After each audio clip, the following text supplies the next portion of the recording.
Hey everyone, thanks for joining us for another episode of The Ghost Furnace. I am Bond, and I am here with my good friend Nick Pennsylvania. How you doing, bud? I've been pretty good. I'm happy to see you after we've been away for a while. I know it's been like 2 long weeks, but we've both had lots of fun stuff and just life happening, which is how it goes sometimes, you know? Yeah, and I felt really bad. We were talking about it while we were setting up here, and I wasn't aware. For those of you have probably picked up, we're in Western PA, and of course, Pittsburgh area, of which we live north of, was famously hit by some pretty destructive storms. And I was unawares that you were without power for a while, and I feel really bad about not Yeah, no. knowing that. Yeah, no. It's all good. I was out from like Tuesday afternoon until just early this morning, basically. But again, didn't get it as bad as some folks got it, and there's people in the area that still don't have power or suffered far worse property damage, you know? Right. So, The neighboring county from me, well, mhm. I guess from you too, but because I've got the highway leading straight there, Right. the neighboring county immediately to our east, as of this morning, still had 10,000 people. Now, this is Jeez. Friday. Yeah. Everything hit on Tuesday Tuesday. evening. So yeah, so on Friday, more than 10,000 people in a county that might have, I don't know. I don't know how many people the county has. 11,000 people. Right. Maybe 80,000 people Yeah, in the whole right. county at Right. that. But yeah, so it's been pretty wild. So you had last week, and because I was going so crazy the week before, I had to give a Right. lecture and whatnot, you put up one of the old Dr. PA things, and I'm kind of curious why you chose the episode that you did. Well, yeah, so it's funny because like I've been looking for an excuse to bring up the idea of bringing back some of the old PA episodes for a while because one of my like just little like projects for this year is I'm consolidating all of my external hard drives, which for you other artists out there, you know that's a job. Um, so when I was going through all the Dr. PA episodes, I didn't realize it at the time because there's like 115 to 125 episodes that we put Yeah, out. it actually goes back to early 2014. Right. And I Which think in you your corrected intro me you said like on. 15 maybe at the latest, Yeah, but 15 or yeah. 16. Yeah. Well, because it's been so long. Like just in my head, I was like, oh, that's a long time ago. So we've actually been podcasting over 10 years, which is kind of crazy.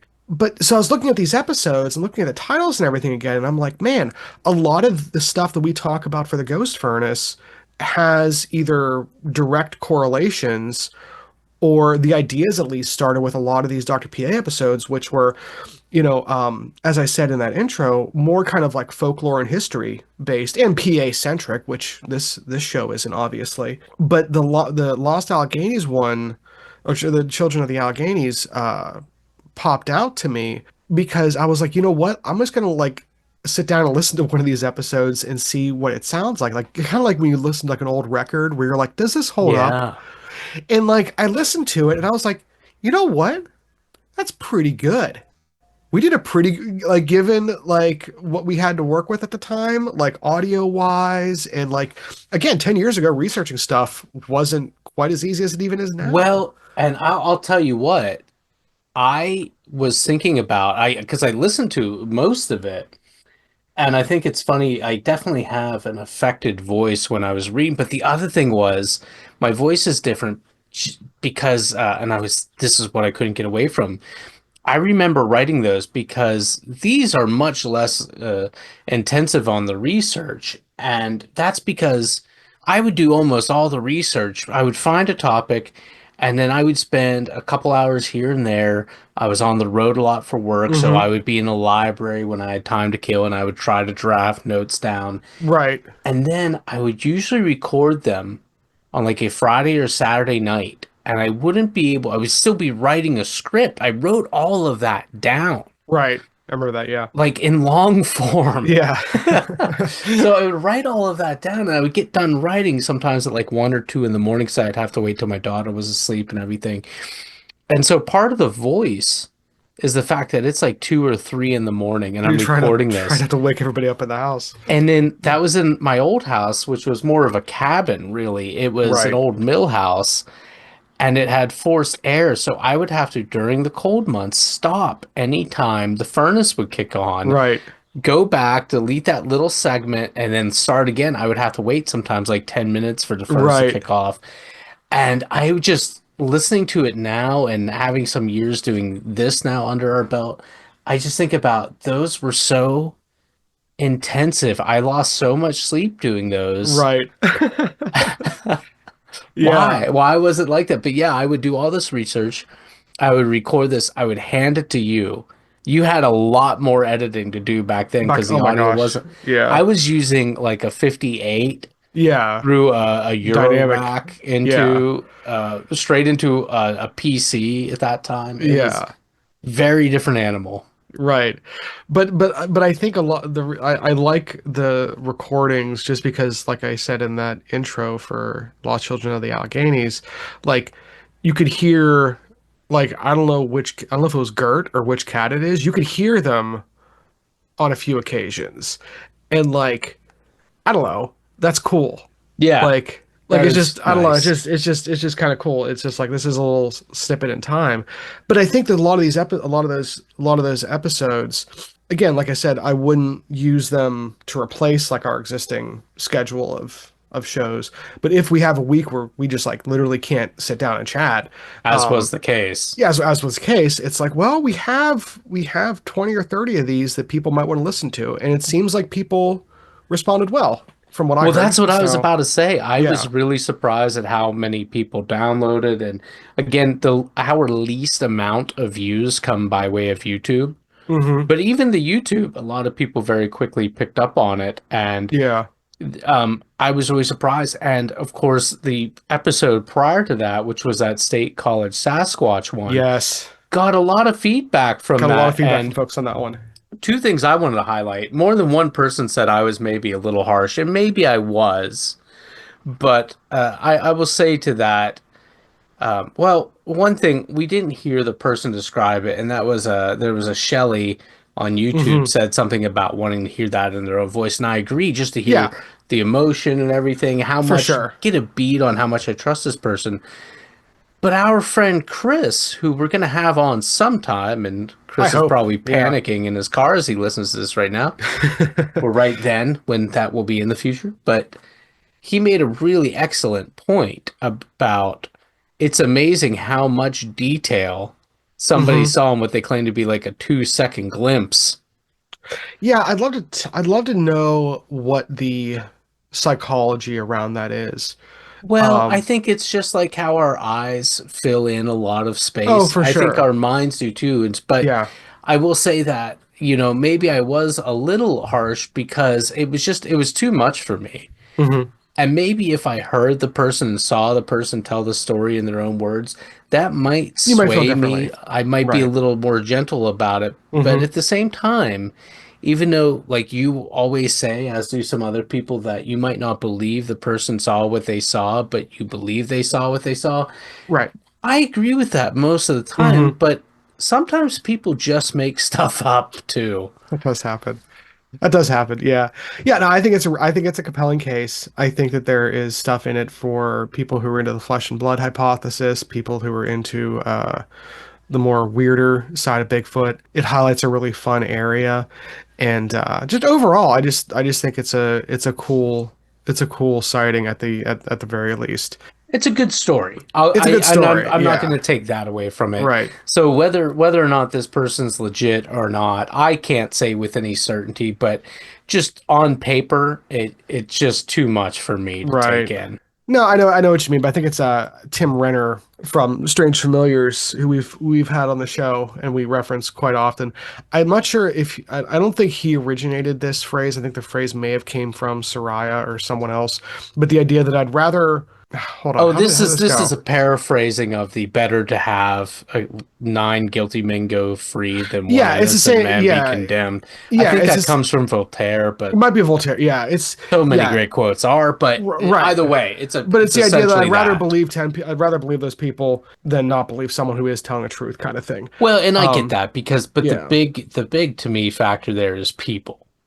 people, And then right? it's more about giving people the benefit of a doubt and maybe reading not reading the worst into everybody's actions. which is hard sometimes, and Well, that's why. sure, But but that's I why, give it to yeah, people. I don't always give it to stories. right. That's a good way of putting it. Now, speaking of Ooh, seeing and good, the sea, good transition. I know you've Um, been sitting on something for a yeah. little while. We did a flip of a coin the Hmm. last time we got together, and you've been holding on to sea monsters. Yes, I have. And I'm So, excited. How much of this is going to deal with old-timey maps? you know what? There's actually very few old-timey maps in this one, Oh, which is not what you'd expect, because this is actually relatively modern as far as sea okay. monsters go. Well, I mean, there's a history to it, but there's a decent amount of modern stuff in it. I feel like I've had a lot of stuff come out of England over the last. When did we do the Devil's Footprints one? Oh goodness, that was back in the winter. Gosh, it's been a It's while. been a while. But so ever since then, so whenever I first started reading up on the Devil's Footprints, basically, like, as a result, the south of the UK, so like Cornwall and everything around there, Dartmouth, Exeter, that whole area, I just like keep finding weird stories about that area. Like, and I just can't get away from it. Like the one I'm going to tease that I'm researching, about halfway done, probably researching right now, is one I think I asked you about, the hairy hands of Dartmouth. You familiar with that one? Oh no, I'm familiar with Dartmouth, but I think you asked me when we were recording, and I said something to the effect of, "Are we talking about Dartmouth College?" Oh, you Because asked we that. Yeah. remember we Yeah. had that bit of a Okay, yeah. conversation, and no, we were not. We were not, yeah. But so there's so much cool stuff in that area. There are certain things that just kind of pop out, and I'm like, you know what, I have to put this on the list and I have to research it at some point. And just like whenever folks suggest things to us, like if you suggest something to us, like it goes in the list, it's going to get researched at some point. Goodness, Um, and you'll probably yeah. get dragged into it if you're not Yeah, careful. yeah. If you ask too many good questions and you seem too nice, we're gonna. Yeah, it'd be easier for all of us really if you just came on and talked with us. But this one had such a cool name that I couldn't pass it up. What we're going to about today is called the Morgawr.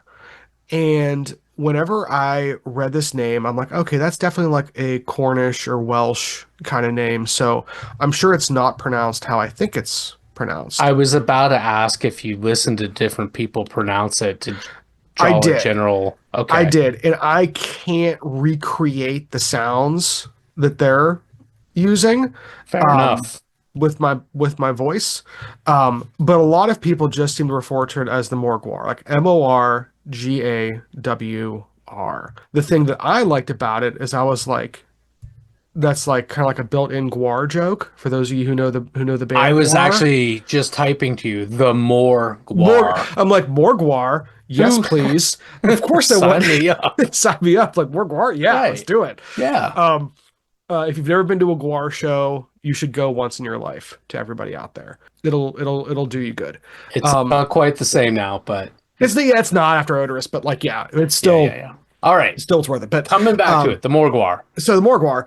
So what this is this is your stereotypical sea creature. You know, your sea monster. And Morgawr actually in kind of Cornish and Welsh means either water giant or sea giant, which is pretty cool. It's a cool name. If you're making a 70s rock album and you titled it Water Giant, you know, I'd listen to it. So I decided to start looking into this. So where this is mainly around Falmouth Bay, which is on like the west side of Cornwall there, and leads up to the river and everything.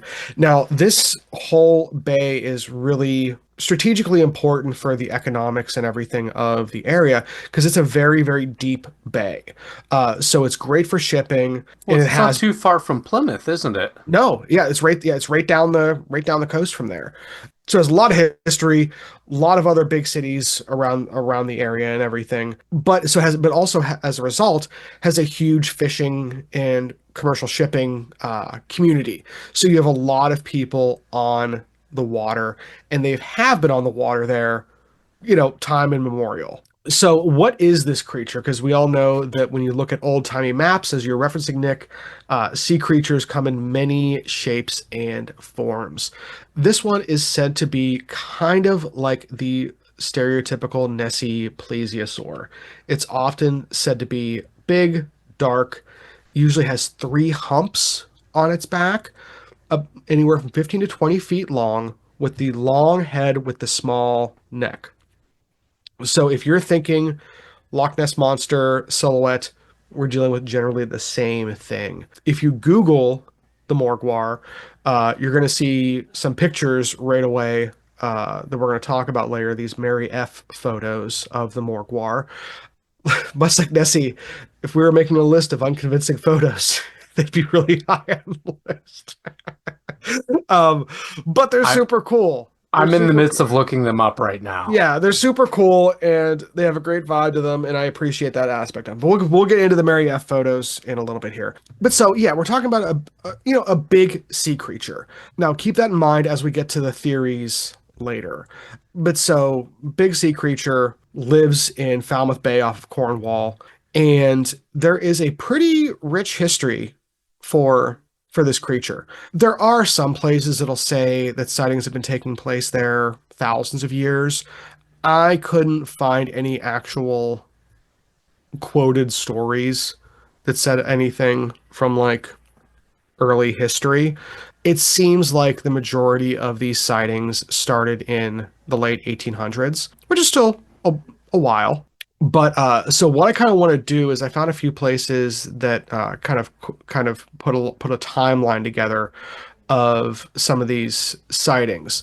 Now, the sightings for the most part, a lot of these we can kind of like kind of truncate down to pretty simple sightings. Though a lot of them were reported in various newspapers at the time, and in like kind of like a lot of like the pamphlets that were very popular in the late 1800s and early 1900s.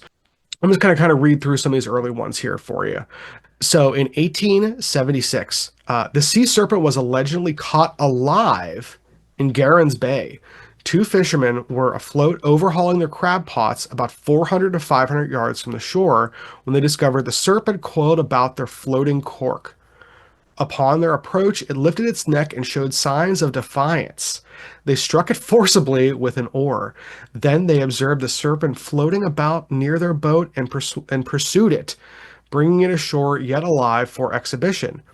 Soon after, it was killed on the rocks and more inconsiderately cast again into the sea. So, generally speaking, what these guys apparently did is they got it ashore and were kind of like, we're going to make some money off of Right. this, But then threw it into the ocean. but then killed it and threw it into the ocean. So it's like, Time out then. So this suggests to me that and we're assuming these are experienced fishermen, right? right. Okay. Yeah. So this suggests to me that this wasn't any beast outside ordinary. That's what it sounds like. Yeah. Right. So because I'm thinking that they're like, whoa, what? I've never seen anything like this, and it's big. You would think they would make efforts to dock. So I'm saying, like, is this much ado about nothing, this story? Right. It's yeah, and that's how a lot of these are. And I wonder how much of these early stories are just like any. I don't know if it's like a semantics thing or anything big, Right. just gets put into the idea of like serpent or giant or Sure. like there might be just a nomenclature issue with the early newspapers. Well, and clearly, too, this fish had a real jerk face about it. Yeah, it just yeah. But okay, so let's assume that they didn't identify it, but they didn't as it being anything other than aquatic. They don't see it as being anything especially unique other than it's being a bit big.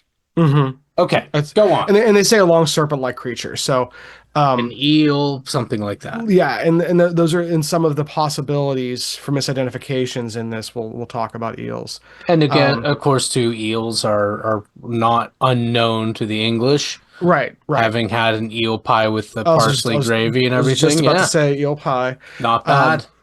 So then in the 20s and 30s, we have lots of just like sightings where people just say like, oh, there it is. It's out in the water. There was one newspaper report that said in 1926, fishermen Mr. Reese and Mr. Gilbert, while trawling in Falmouth Bay, caught a weird beaked creature that was 20 feet long, but it escaped their nets and tore up their nets.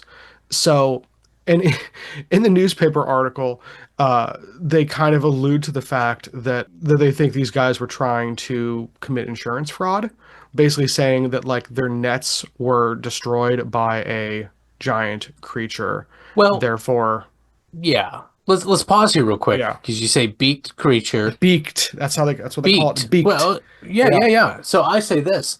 Is it that unreasonable to suspect a large squid?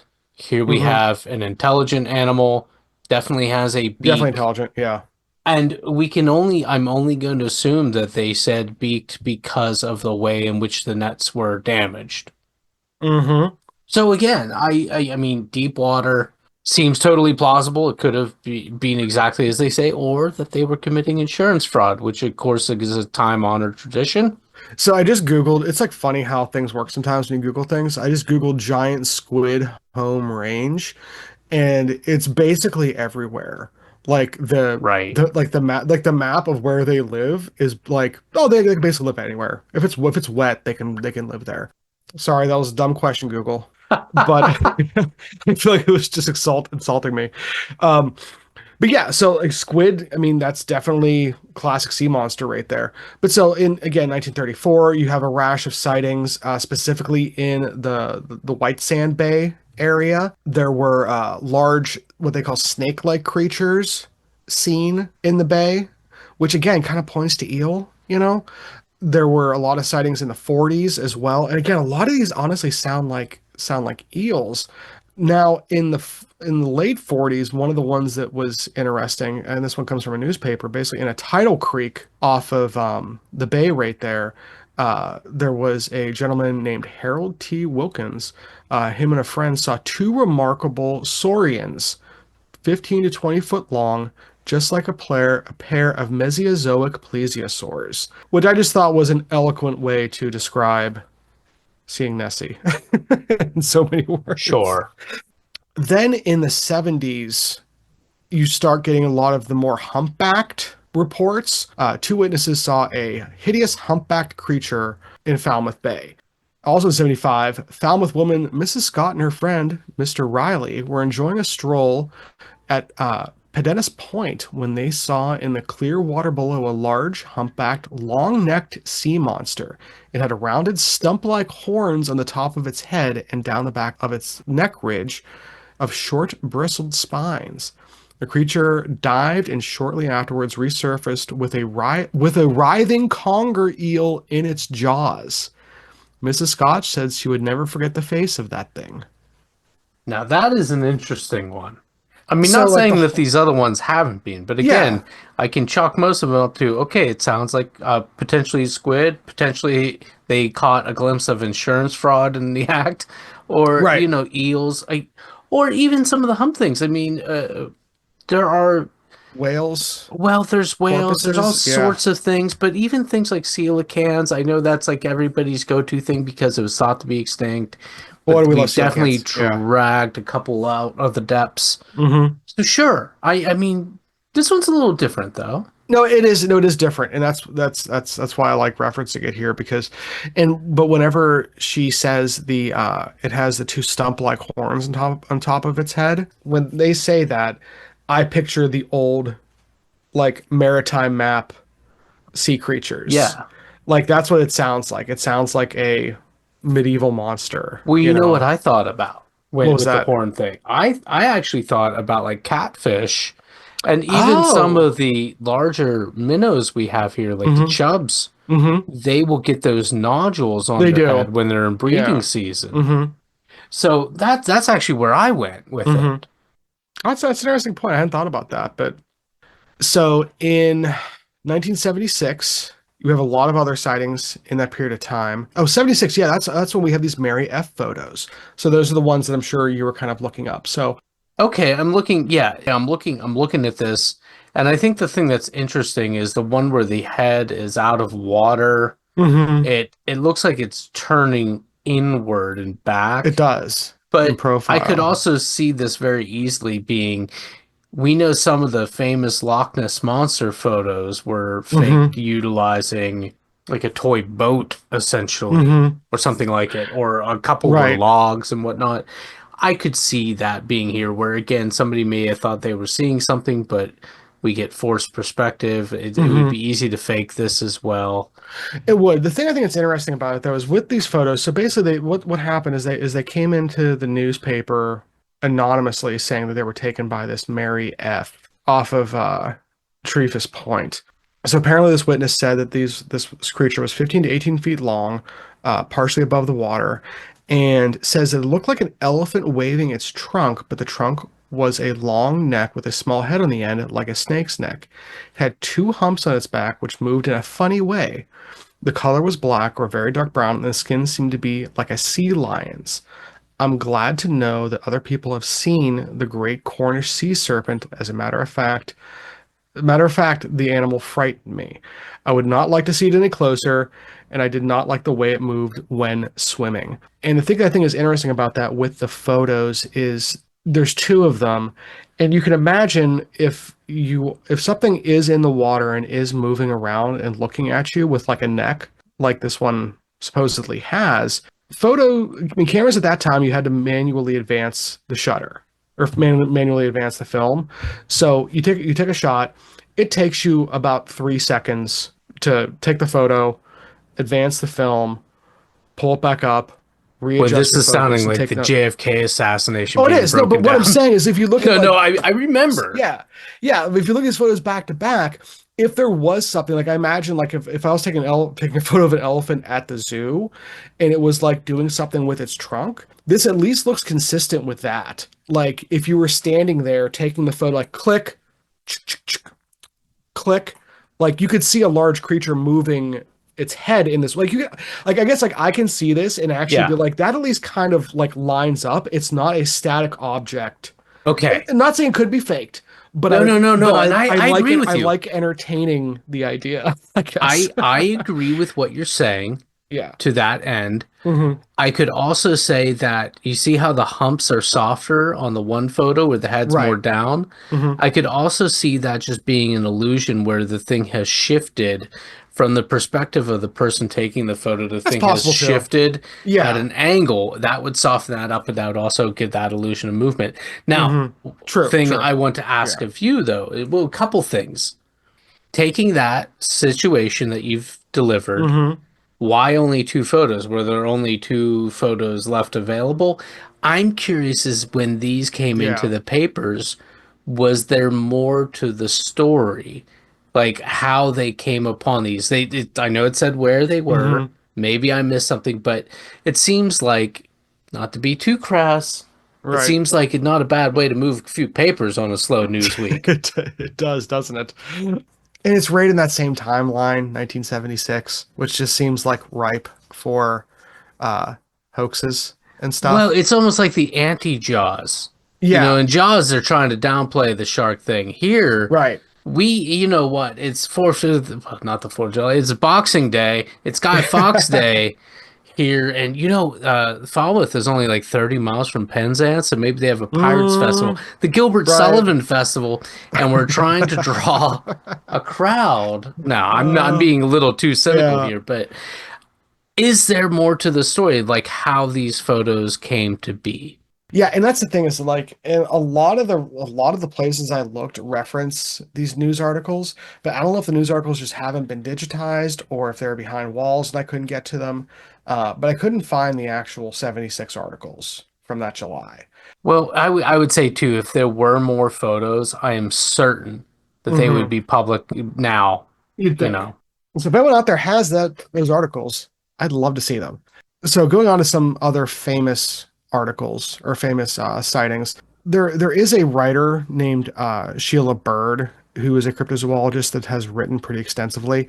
And one of the stories that she relayed has been relayed a few times. It was also relayed in what was the TV show called? So this was also covered in a show called Strange But True, season 3, episode 2, which is from 1996. It was a UK TV series. Great television, in my opinion. I'm not being sarcastic. It's just like really fun. If you like paranormal TV shows, Strange But True is 100% worth watching. I would be lying if I said I wasn't planning on watching some more of it to get some more Cornwall monsters for you all. But so, like I said, another story that became relatively popular first from this Sheila Bird, but then from this Strange But True episode. You had some pretty well respected fishermen, a guy named George Vincombe and John Cock were fishermen in just as again in July of 1976. Authorities kind of tried to like dismiss this one, but like again, these gentlemen were pretty well established in the communities, and people were like, these aren't the kind of guys that like make stuff up necessarily. So two very experienced fishermen, this George and John, reported a strange experience that they had again in Falmouth Bay, where they were fishing not far offshore on a beautiful summer's day when they spotted what they thought was a capsized boat in the water. This was strange in itself as the water was flat calm, so they decided they needed to go check to make sure that it wasn't, in fact, a capsized boat. As again, you see a capsized boat, you should go help. So as their boat came near to the shape in the water, the men say that a head rose out of the sea on a neck about 6 to 8 feet long. The fishermen said that it was like nothing they had ever seen before. It wasn't a whale, it was not a dolphin, or any creature they recognized.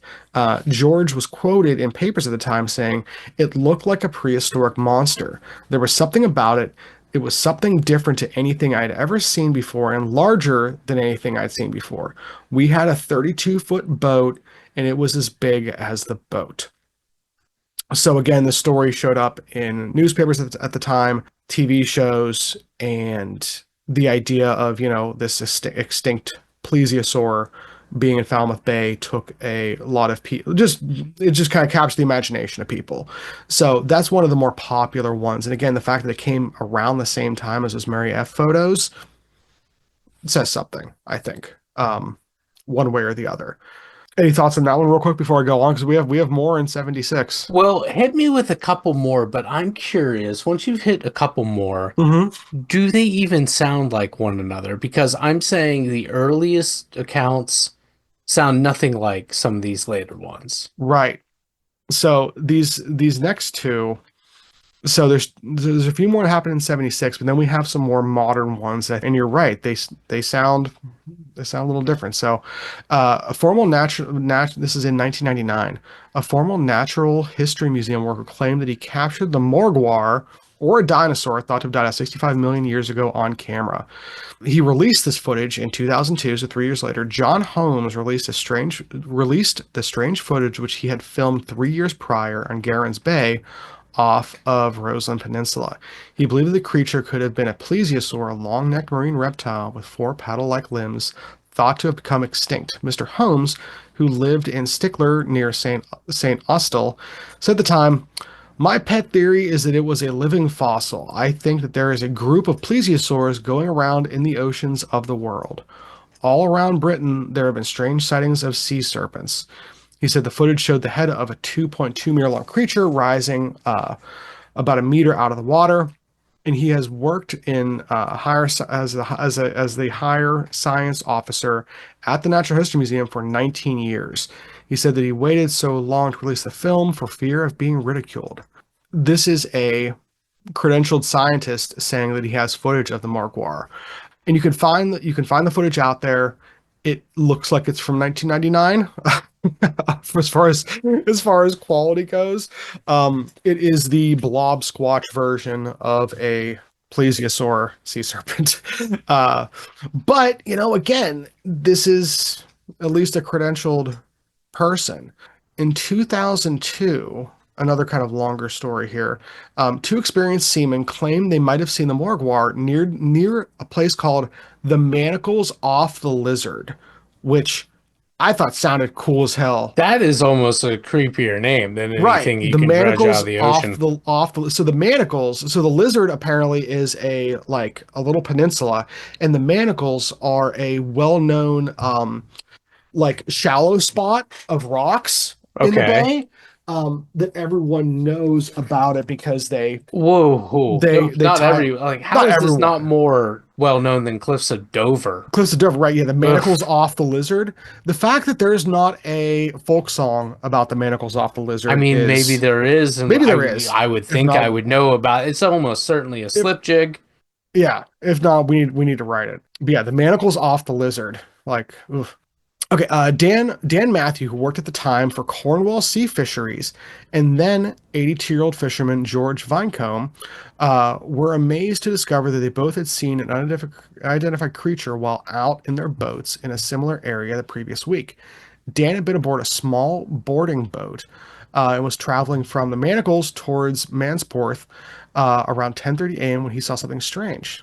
I said to the fisheries officer that there was something a bit weird in the water, and as we got closer, as we got closer, I saw its huge head. As we got within 100 yards, its neck was completely out of the water, and when it saw us coming, its neck fell from a vertical position and made quite a big splash, and it had a gray and black color. I've boated in the fall for, I assume it's Falmouth, for many years and never seen anything like it, anything like this. I've seen lots of dolphins and whales, but this was neither of those. Days later, a gentleman named Mike Bedford, then chief engineer aboard a patrol boat, he said he had seen something unusual. There was no way he could have heard about what we had seen. George, who he was talking to, also claimed to have seen the Morgawr in the 1970s, who we actually spoke about earlier. And so, as they were all kind of all talking, they kind of all decided in this interview. I have no doubt that Mr. Holmes was convinced that he had filmed a mystery creature of the sea, and it was unreasonable for him to mistake it for anything else. Now, Mr. Holmes brings up the fact that he thought what it actually could have been was a large sunfish. Now, when I read that, I was a little confused. Do you know what like a sunfish is outside of like the creeks that we're used to? I was going to say, I mean, a saltwater sunfish, isn't it's pretty big and flat, It's right? it's insane looking. With like no tail. It's like, yeah, it doesn't look real. It If you've looks never half seen a done. Yeah, if you've never seen an ocean sunfish, when you're able to safely do so, please Google it. And you're gonna spend a few minutes of your life looking at images and videos of these things. They're wild. Like if you didn't know what you were looking at, it looks fake. Doesn't look like a real fish. So I'm just saying, like there are things out there in the ocean that even if you're an experienced fisherman, your brain's not going to know what to do with it. Like if I saw this in the water, I wouldn't know. I wouldn't know what I was looking at. The way they could weigh a ton. I'm sorry. No, I would just say no. They're very Yeah. they. It you know how seahorses, some of them are so fragile that they Yes. have to go with the current. Mm-hmm. The way these things are built, they look like big, meaty mouse pads almost. Yeah. Like That's a good way of putting it, actually. Yeah. I'm amazed that they can push themselves. Through the water. Yeah. Right. It just doesn't look like a good design. And that's No. why I say it looks half done. It does look half done. That's But a good way of putting it. again, I go back to that looks nothing like the other descriptions. And you would think that by this time, an archetype has formed. You'd think.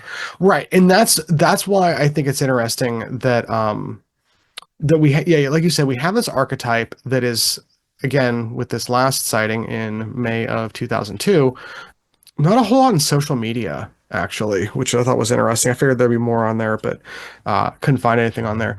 So there's the sunfish as far as like possible, like if we want to go down the road of misidentification first, like you mentioned, eels, sunfish, giant squid. These are all things that people wouldn't normally be seeing, especially if they're larger versions of them. I did think it was interesting that a few people have brought up like the idea of whales, because there are like lots of different types of whales, and that would definitely explain like the humps. It doesn't really explain the long neck, but I think that's where they were kind of going with the sunfish with, because it has has those two vertical fins, and if that was sticking out of the water for some reason, maybe it looks like a head. I don't know. It doesn't look like a 3 meter long head though. One thing I thought was funny was looking up the whale angle. I found an article that shows purported skull of the Morgawr was discovered in Durnan Beach in Cornwall, 1975. Today owned by the Centre for Fortean Zoology in Devon. Which, if I get back to England, tell you where is on my short list of places I'm going. Well, and I saw that picture too when I was looking up Oh, did Morgawr you? Yeah. initially. Yeah, I have no thoughts. Yeah, it's like They're like, oh, here's a skull of a Morgawr, and then next to it is a skull of a pilot whale. And like to say it's the same thing would be redundant. Right. Like Well, there's that, but it's also like, let's be quite frank. I'm mhm. not qualified Yeah. to make an assessment here. Yeah, it's like who knows? Maybe there's a better explanation out there for it. One of the more popular and definitely fantastical ideas is that this is a plesiosaur, which again was a creature that existed. I saw a few places people talking about them thinking this is actually the same population as Loch Ness and that they migrate. I And I don't was buy like, that because the people say that the Loch Ness was a plesiosaur that got trapped yeah, it in can't be the both. lake, Yeah, which, right, it can't be both one. And two, yeah, how slow is a right. plesiosaur that the receding glaciers trapped it? The thing I do like about like the whale theory is you have stuff happening over like 100 years, which is theoretically in the top end of some whales' lifespans. You have whales that can live over 100 years. It's not common, but it can happen. Was there one whale in Falmouth Bay that people just only rarely saw? Like, if it's all misidentification of one creature, maybe it's something like that. But I think you're probably right that it's probably misidentification of a bunch of different things because of how different some of the descriptions are. And that's why I get back to what I said when we first started is I wonder how much of this is just people at the time, especially back in the 1800s, early 1900s, just kind of like anything that is different, it's now a Morgawr at that point. A Morgawr is more of a category than a single creature, almost. If that kind of makes sense. That makes perfect sense to me, actually. But it's not being treated that way. Right, it's not being treated This that isn't way. a So, whatchamacallit. right. This, it's not a sprite. It's And so yeah, I just thought it was interesting. I think it's interesting that like part of me wonders if like every big body of water or every bay that has a bunch of people in it also just naturally kind of has a sea creature associated with it. Man, like I said, if you can read some of the articles from the 70s, the ones you can find, or if you can watch this Strange But True episode that I mentioned, just like hearing people talk about it, like it's the same kind of thing you get with like the Loch Ness monster sightings, where it's yeah. like these people sound like they saw something. They don't come across as people who are like whole cloth fabricating stories, but the details are typically so vague that it's like, yeah, I believe these people are seeing things that they are not sure what they're looking at. Is it a singular sea monster? I don't know. Is it any sea monster? Is it a sea monster? Right, exactly. Yeah, let alone a group of sea Right. monsters. And again, even though we're talking about an area well known for, Right. being a coastal, Right, that's like area, that's that doesn't mean everybody is super well versed. super savvy. Right. And again, when you exactly. learn how many, sailors aren't really capable of swimming, Right, you'd exactly. be surprised. Yeah. So I don't know. I thought it was a cool story. It's a great name, but I'd like to see more on Morgawr. So if you're someone out there who has a Morgawr story, or if you have anything that you think we should be researching or looking up, we are happy to put that on our list and do so. If you'd like, you can find us on Instagram or YouTube at the Ghost Furnace Podcast, or you can send us an email at the Ghost Furnace Podcast at gmail.com.